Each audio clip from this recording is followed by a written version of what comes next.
We were speaking yesterday about the uniqueness of Moses' prophecy. And I started to explain to you what the Meshech Chochmah, in his introduction to his commentary in the book of Exodus, says about this matter. I read to you what the Rambam says in Hilchos Yesod Torah, that Moses, he compares Moses explicitly, twice in the same paragraph, to angels.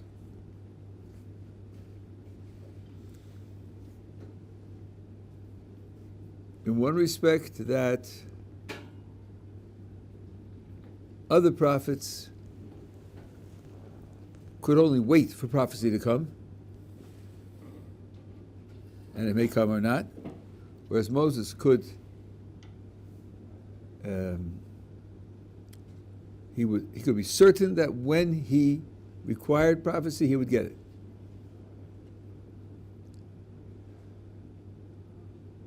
And the reason, says the Ramchal, is that in order to receive prophecy, you have to be in a certain spiritual state, mental state, emotional state. And other prophets had to work to create that state. They weren't always prepared. And then, even if they prepared the state, God might not respond. Moses was always ready. Just like the angels are always ready to receive directions from God, so Moses was always ready, just like he says, the Malachei Ashoris, the ministering angels. And then he says that Moses was freed from, now he says, tzorchei haguf, the necessities of the body. I don't think he meant that Moses stopped eating and drinking. But in preparation for the revelation at Sinai, husbands and wives separated from one another. And then after that, Moses was told, tell the people they can go back to living together, but not you. Not you. You have to stay here with me. Not just go back and be celibate. Don't go back. I think this is what the Meshech Chochmah is pointing out. Don't go back. So he says he was separated from living with his wife and everything similar to it, which at the very least means that his bodily life didn't play the role for him that it plays for other people. He says, just like the angels.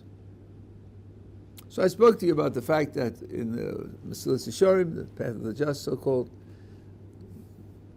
Utsato says that a human being could be holy, and holiness means that the expression of physical interaction with the world, eating, drinking, and the rest, in his case, don't compromise his spirituality at all. On the contrary, his spirituality elevates those things to make them spiritual. Now, the Meshech Chochmah says there was a purpose to this. The purpose was that Moses should lose his free will. Because as we explained at the beginning of this Derech Hashem, free will in a human being is the result of competition between the body and the soul. The body is naturally oriented to certain activities, certain goals. The soul is naturally oriented to largely different activities and goals, and that means there will often be conflict between them. Conflict is necessary for the exercise of free will. Without conflict and motivation, there is no free will.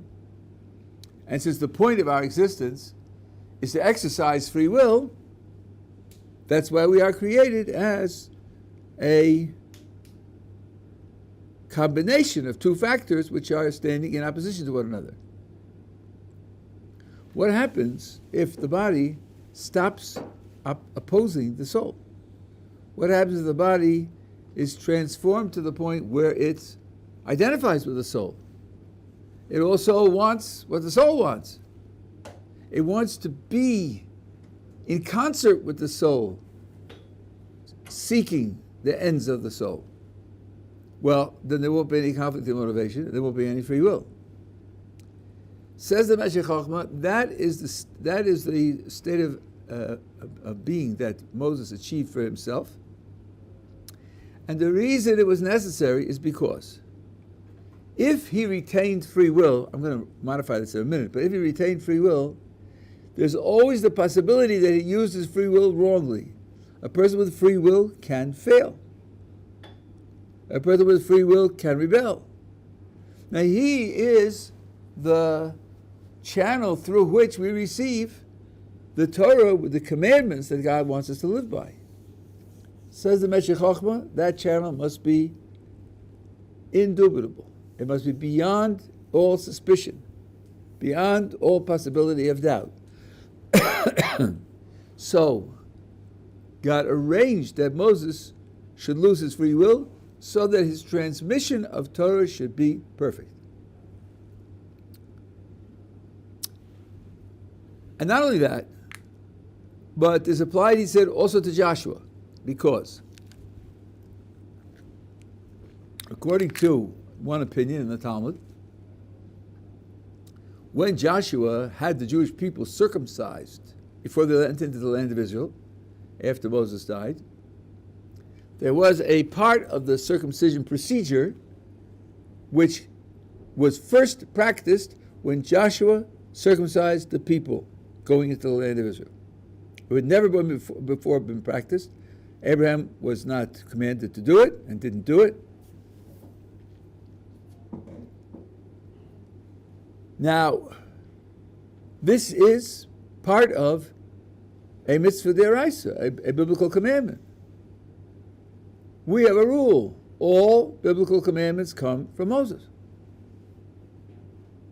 So what does it mean that Joshua had them do something in a biblical mitzvah, which was the first time that it was done? So the Meshech Chochmah explains that Joshua told the people, before Moses died, he told me that when we do circumcision next week, this is how you should do it. And you should add this particular feature to it. Which means that every mitzvah of Torah comes from Moses. But the people got Moses' command from Joshua. They didn't get it from Moses, they got it from Joshua. And if you are setting up a channel of communication that's indubitable, they can't possibly be mistaken, and the way you're achieving that is that the person who functions as the channel should lose his free will, then Joshua also has to lose his free will, because he's the communication channel through which the commandment that God gave to Moses reached us. And indeed, that's what the Meshech Chochmah says. He also lost free will. I'm going to put a footnote in, but I'll save it for later. I want to just finish this subject for the moment. Now, says the Meshech Chochmah, when you hear this, you may be horrified. What? He lost his free will? Isn't the whole purpose of man's creation to exercise free will? To make free choices? To be able to become virtuous, or, if he exercises free will in the opposite direction, to become criminal, guilty? God didn't create us to be slightly smarter squirrels, the way certain theories would have it. So, why would Moses suffer this terrible fate of losing his free will? The answer, he says, is that if the procedure by which free will is lost is itself a series of free will choices, then it's not a tragedy. The tragedy for a human being would be to be a squirrel with having no free will from birth to death. But if you use your free will to outgrow your free will, that is the most perfect self-development. It is the highest mode of self-development. So this is indeed what Moses accomplished by neutralizing the opposition of the body to the soul. and that way achieved the perfection of being a perfect communication channel. Yeah. I was just going to ask, from Bilam last week, we learned that he also had these characteristics of prophecy, right? Like the time where he spoke, he wanted to curse them, but he couldn't. Was that also him losing his free will, or was that not? Okay, so you're asking about Bilam, who also wanted to curse, but he was forced. We spoke about this the last couple of days. All prophets other than Moses, were completely powerless during prophecy. They had no control over their bodies, no control over their senses, no control over their minds. They had no will. They were in a deep trance where they had no independent abilities at all. So for sure, during prophecy, the free will of the prophet is wiped out entirely, and therefore, if he wanted to curse, but it's not going to happen. By the way, it's not quite exactly the way you say. If you look carefully at the text, it says, God spoke to Bilam, put words in his mouth, and said, go back to Balak, and thus shall you speak. But when he was speaking to Balak, he wasn't in prophecy. He wasn't having prophecy. He was following orders. So he wasn't a prophet? No, of course he was a prophet. What was one thing got to do with the other? A prophet is someone who receives something from God. He may speak or not speak. That has nothing to do with it. He received it from God. God told him, go back to Balak and speak as follows. And he went back and spoke as follows. But when he was speaking, he wasn't experiencing prophecy at that moment. He was following his orders. Unlike Jonah, for example, who got prophecy and got an order and rebelled and went against it. Yeah. Which shows you that having had prophecy doesn't take away your free will. It's only during the process of prophecy that takes place. So Moses becomes the indubitable channel. Now, I want to make two footnotes here. First of all, what I just said, the Meshech Chochmah says he lost his free will. But as a matter of fact, after this experience, after the revelation at Sinai, Moses made mistakes. He did things wrong. He was punished for them. So it's inconceivable to say that he totally lost his free will. Rabbi Eisenman, who took me through this passage, both of us made the objection immediately. And the best we could come up with, Meshech Chochmah doesn't raise this question, doesn't answer as far as we could find. The answer to the question is, he lost his free will in the process of transmitting the Torah. He didn't lose his free will for other actions that he performed. But at least within the transmitting the Torah, that was so. Now, when I went through this with Rabbi Eisenman, I realized that there's an answer here to a question which I've been asked in emails many times. The critic will say, you tell me that the whole Torah comes from Moses. 5 books of Moses, all coming from Moses. Doesn't the Talmud contain an opinion that the last 8 verses of the Torah were written by Joshua? At least that opinion in the Talmud doesn't agree with you. Because at least the last 8 verses come from Joshua. Wrong. And if you paid very careful attention to the words I just said, you'd have realized that I said the same idea twice, but I changed the word. I first said that the last 8 verses were written by Joshua. And then I said the last 8 verses came from Joshua.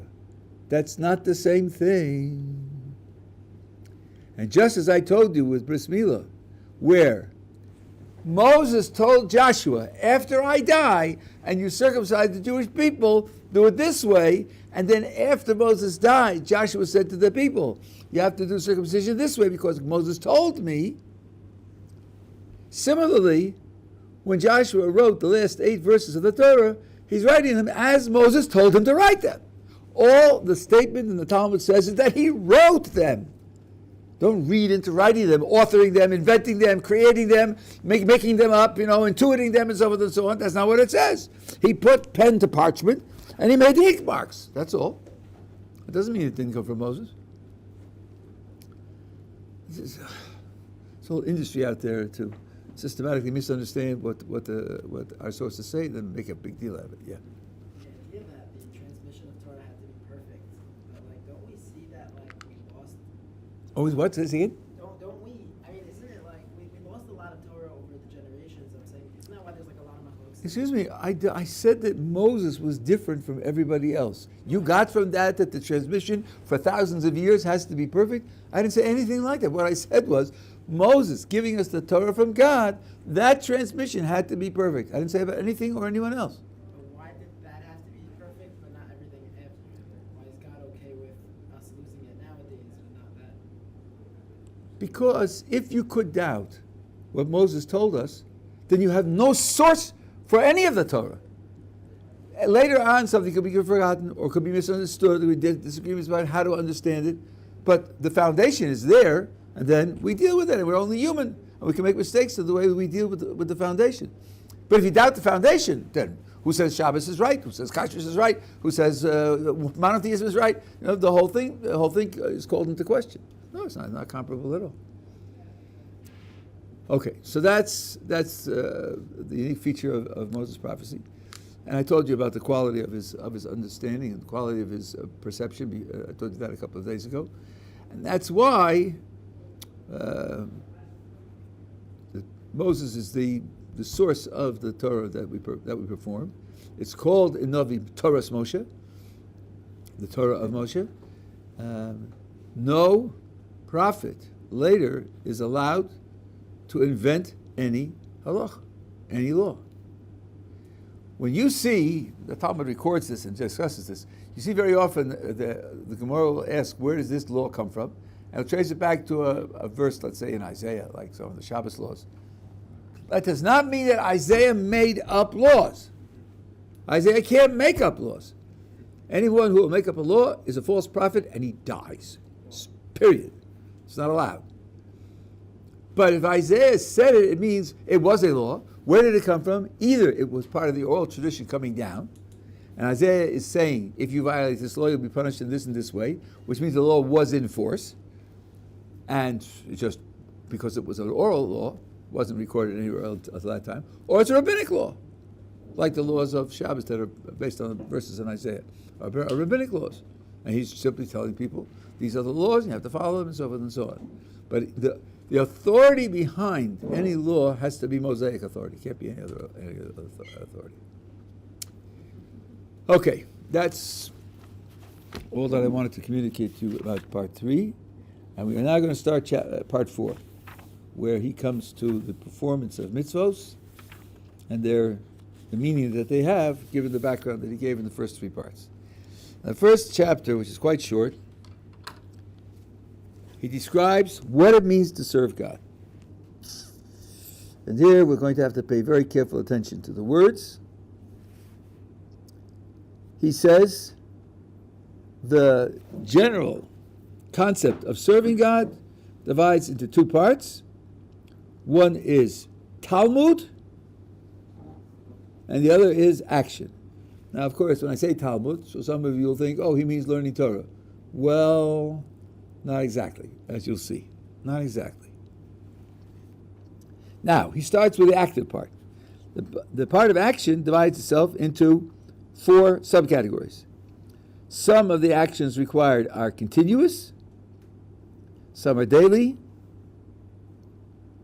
Some are periodical, like once a year or once a month. And some are circumstantial. There's no fixed time in which they have to occur. When circumstances occur, then these things have to be done, like putting a mezuzah on a doorpost. If you live in a house, I wonder whether Abraham ever did the mitzvah of mezuzah. No mezuzah on a tent. He lived in a tent. So now he starts. The ones that are continuous, like loving Hashem, having awe and fear of Hashem, those are continuous, as long as you're conscious. Daily, like the various sacrifices which are daily. And now, prayers, and reciting the Shema. Periodical, those that come at fixed times, like Shabbos and the holidays. Circumstantial, that depend upon the circumstance that a person is living in, like taking challah. If you bake a dough, then you have to take off a certain portion of challah. And meiser, a tenth of produce. Redeeming the firstborn male child, if you have a firstborn male child, and similar. Now, he says, every one of these commandments, whether it be a positive or negative, and here he's talking about okay, I won't go to. And they encapsulate the two fundamental ideas, spiritual ideas of turning away from evil and doing good. The prohibitions are your instructions to avoid evil, and the positive commandments are your instructions to do good.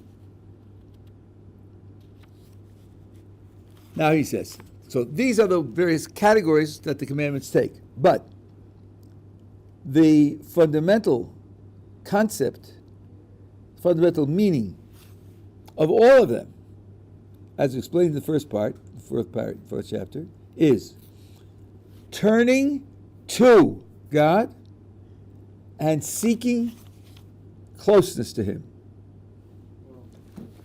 So for those who weren't here 2 months ago when we started, I made a big deal out of the first words, turning to God.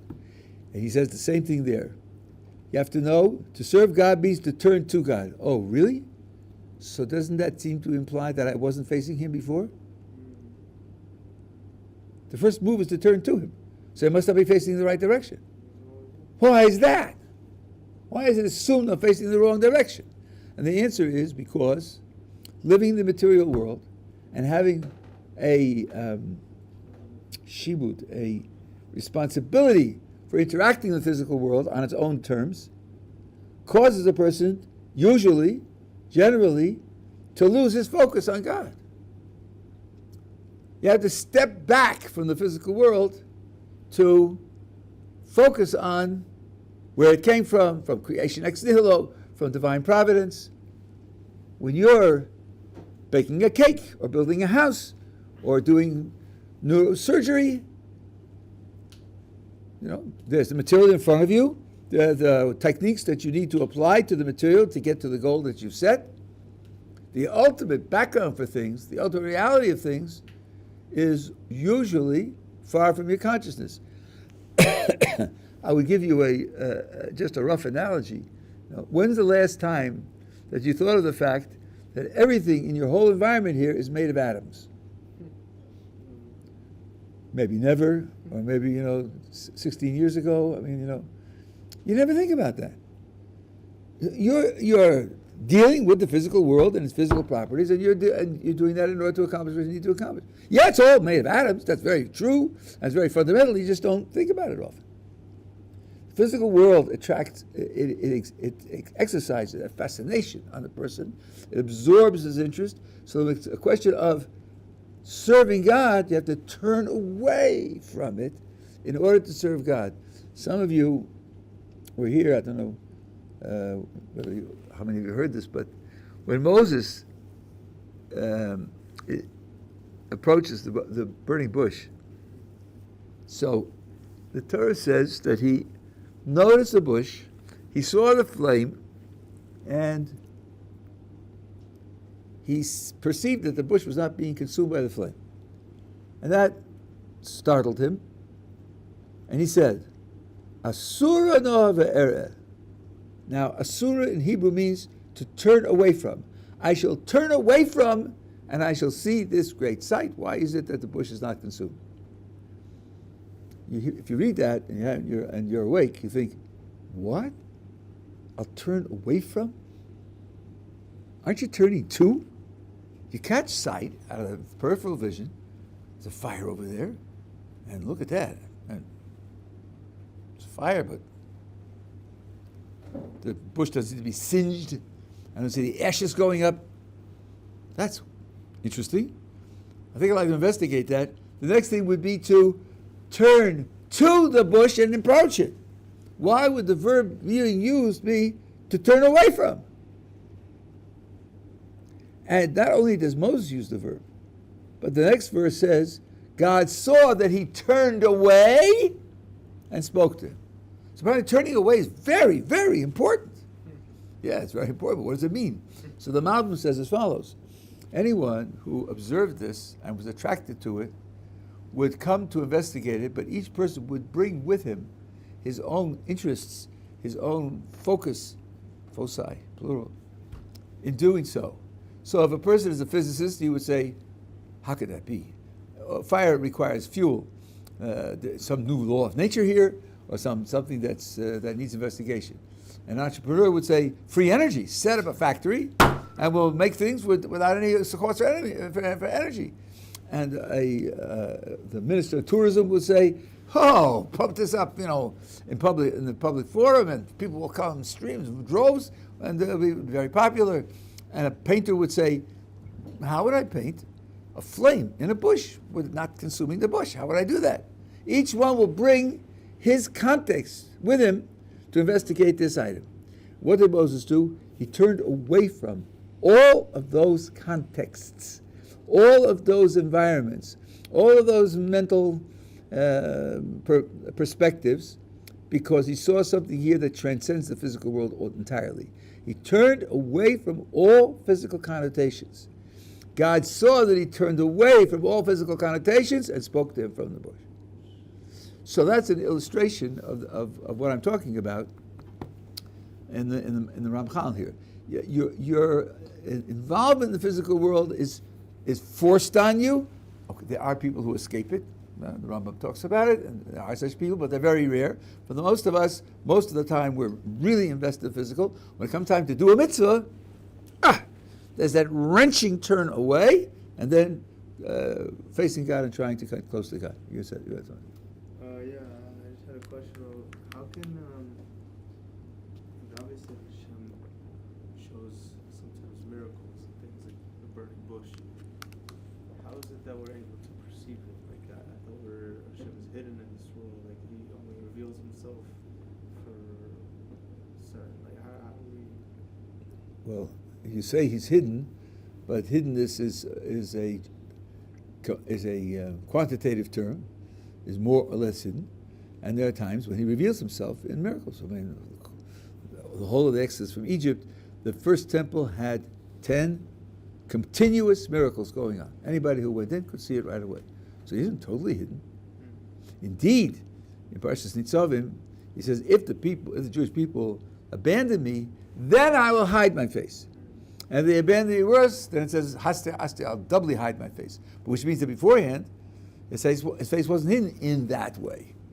Right? So there are degrees of hiddenness. We take that for granted, yeah. How did Moshe know it wasn't just like some physical thing he couldn't understand? How do you know it was like supernatural? It's an interesting question. How did he know it was supernatural? Maybe he didn't know, but his first reference point was to treat it that way. And then maybe the investigation will reveal that it isn't. But you see you see his character. Now, you see something that's startling in that way. My first thought is maybe it's a communication from God. And that's what he showed in his character. I don't think the context there says that he knew. I don't think it's necessary to say that to understand the context. Okay, that's the first thing he says. Now the next words, this is like a mathematical formula here. So, the service of God is to turn to him and to seek out being close to him according to the ways that he established for the purpose of growing close to him and attaching ourselves to him. The Torah is a divine creation. The Torah is the transcendent creator breaking into our context and delivering something to it.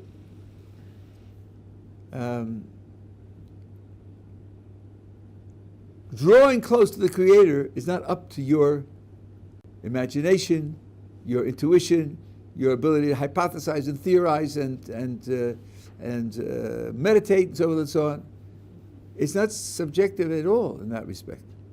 It's a way that God breaks into our reality and shows us the ways in which He set up for that purpose. That means that the whole process is objective, not subjective. I feel close, I feel fulfilled, I feel at one with the universe. You can put that in your autobiography. You can do that with drugs. It has nothing to do with, nothing necessarily to do with actually drawing close to God. Drawing close to God is not a subjective experience, it's an objective condition. A person can draw close to God without even knowing it. He can draw close to God without even knowing it. Certainly without intending it. Of course, if it's conscious, it's much closer. But the important thing here is that these are the ways that He established for this to happen. If you study the story of the golden calf, you'll see that for the vast majority of the people, let's say there are 1,200,000 adults who are responsible for what they do. Of them, something like 10,000 worship the golden calf as an idol, and they all died. They all died on the spot.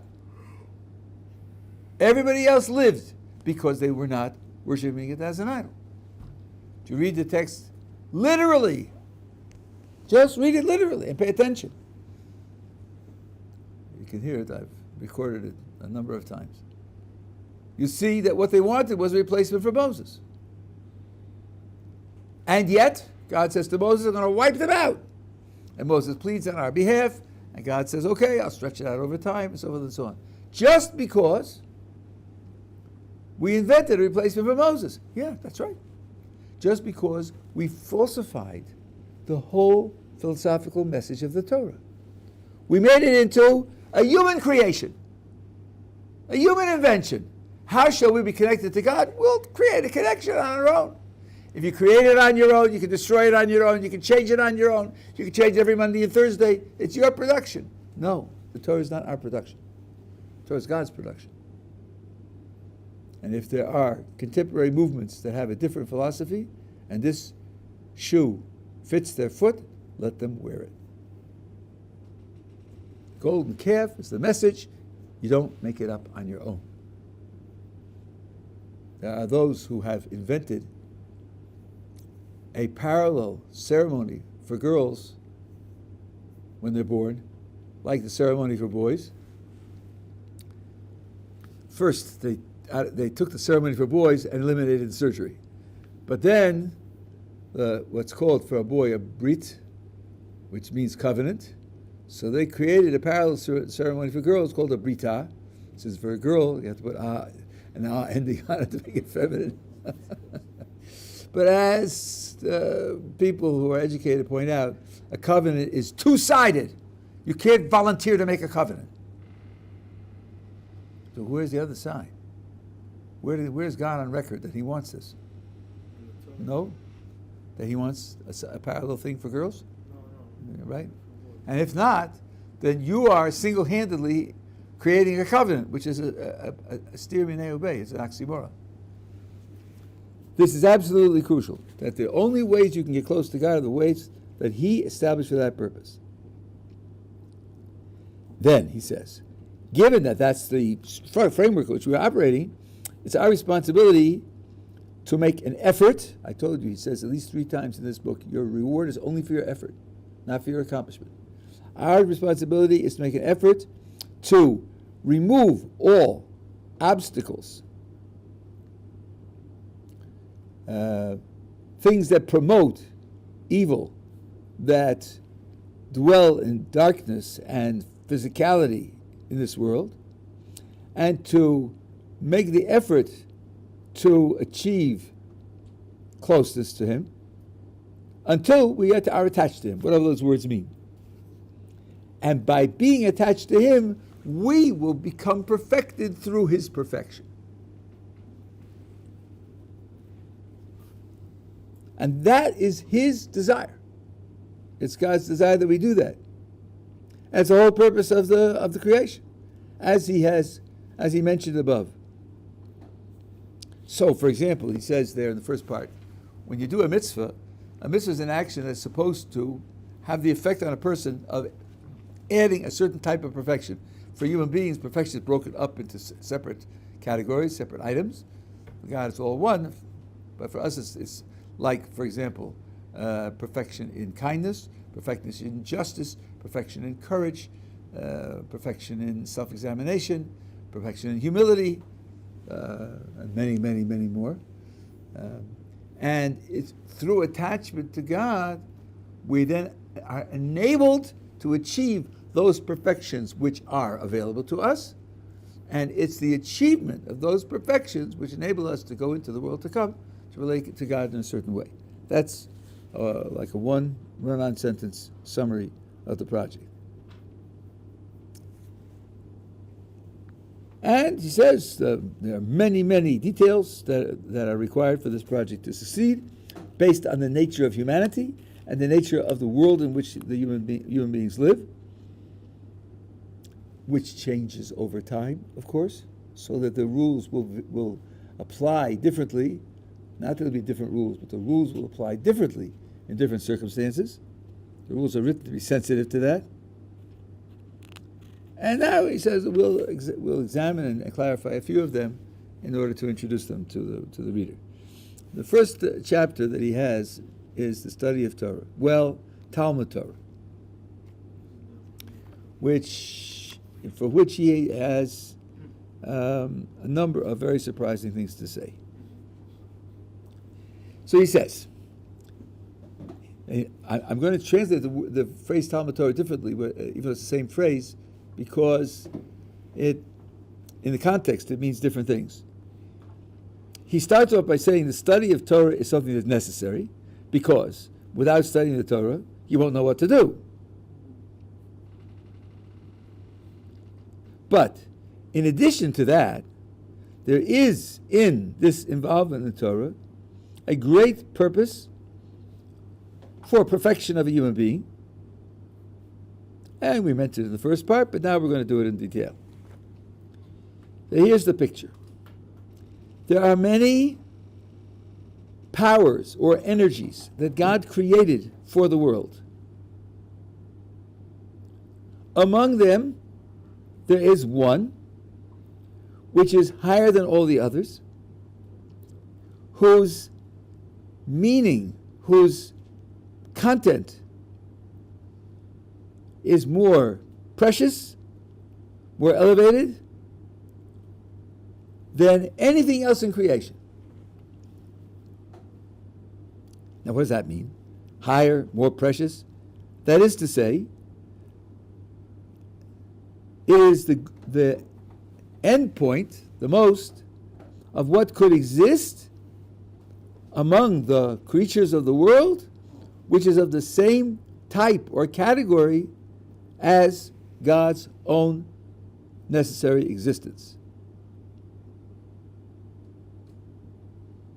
And it has glory and nobility of the same type, same category as the essential greatness of the Creator.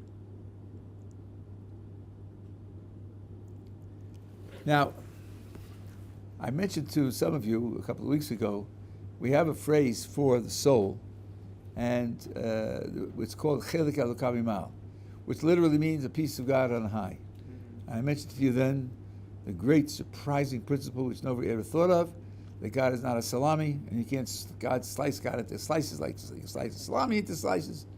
So I said, when it says it's a piece of God on high, doesn't mean God has pieces. It means that of the things that I created, it expresses godliness. It expresses qualities that are expressive of what God is in the world. Among the things in the world, entities, objects in the world, the soul is the highest of them, which has this quality. But then there are creations that aren't things, that aren't objects. He uses the word hashpos. Lashpia in Hebrew can mean to influence. It can mean to give over some kind of bounty. It can mean energy. It's a very difficult concept to describe in English in a complete and precise way. But in the development of creation, there are these initial powers, I will call them. And after those powers, there are things which develop from them. These powers are created things. In that respect, they're no different from pebbles. They're created things, but it's a power and an energy, and then they develop into angels, and they develop into other things. The whole of the world is development from them, and they manage them, all the rest of the things in the world. So, they're not all on the same level. These different powers are on different levels, different scopes of operation, different how fundamental they are or how peripheral they are, whether they're ends or means. There are various ways in which these powers are distinguished. And the highest among them is the one which it expresses God's mode of existence in the way in which that could be expressed in our context. To give you a rough idea, it's good to have empathy for people. Empathy means able to feel what they're feeling. How could you develop empathy? One way is have an experience like they're experiencing, and then you feel what they're feeling. Okay, I hear that. But let's suppose I'm trying to develop empathy for a drug addict. Well, no, I'm not going to get addicted to drugs, thank you, in order to have empathy for drug addicts. I'm not going to do that. Sorry. If that's the only way, I'll live without the empathy. But there's another way. Literature or film, where you have what are called vicarious experiences. These people who are, they used to be, now they're just political hacks, but used to be great artists who could communicate a feeling by creating a scenario, and you identify with characters in the scenario, and you secondhand go through their experiences. So, for you, that's what drug addiction means. You're not actually addicted, you haven't lost your house and your family, and you're not committing suicide and so on, but secondhand, you're having some of those feelings. That's a rough analogy to something which I don't know in enough detail to, maybe can't give a better analogy. The idea that there's a certain energy or power that God created, and the nature of that power expresses the quality of divine existence in our world to the extent that God's existence could be expressed in our world. So it's not exactly the same, obviously. But in terms of expression in the limited context of our world, that's what this power can do. Okay. So what? Weren't we talking about studying Torah? Oh yeah, we were. Now watch.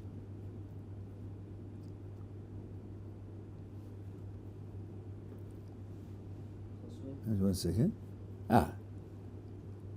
And he says, another way of describing this highest energy is that God shares his nobility and preciousness with his creatures.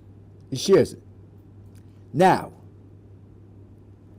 God connected this highest energy to a thing which he created for that purpose, and that's the Torah. So here's the idea. The energy is created, then the Torah is created, and then he connects them. What do you hear in that description? What you should hear is that the connection of that highest energy to the Torah is not intrinsic, it's not necessary, it's not absolute. No, it's totally artificial. The energy existed independently of the Torah. The Torah existed independently of the energy. And then they were connected together. And he's going to use that, because he's going to say that interaction with the Torah is supposed to link the person with that energy. It's supposed to, but there are preconditions. If a person satisfies the preconditions, then he'll be linked to that energy, and if not, not. And the only way there could be a not is if the energy isn't intrinsic to the Torah. Because if we're intrinsic to the Torah, then interacting with the Torah would automatically be interacting with the energy. So this metaphysical description of creating the energy, creating the Torah, and then linking them is designed to enable this outcome that there could be a time when, indeed, the person could be occupied with Torah and not linking up to this energy. So we'll see how that works tomorrow.